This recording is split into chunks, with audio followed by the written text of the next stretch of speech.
Des grosses larmes pour une rentrée presque normale. Un soulagement pour Samuel Hazard, venu constater que tout se déroule bien.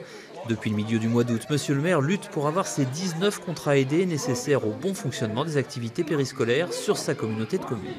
Les CAE étaient affectés dans le périscolaire, à la cantine, agents de restauration, accompagnateurs de bus. On a repris dossier par dossier parce que l'objectif était évidemment de satisfaire et de répondre aux besoins des parents et donc des enfants.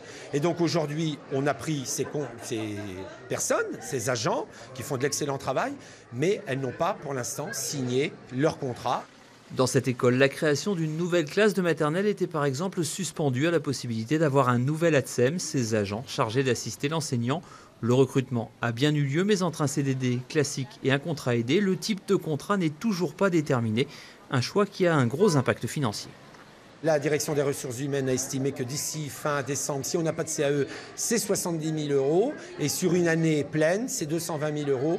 Et ça, évidemment, ce n'était pas budgété dans le BP 2017, dans le budget 2017.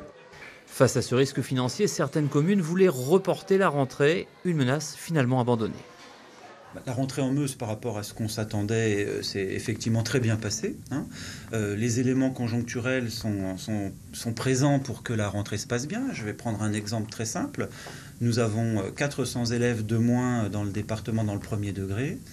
Et le ministère, l'académie nous ont alloué 5 postes d'enseignants supplémentaires. L'année scolaire a donc bien commencé. Seul inconnu, qui paiera l'addition de ce changement de statut ?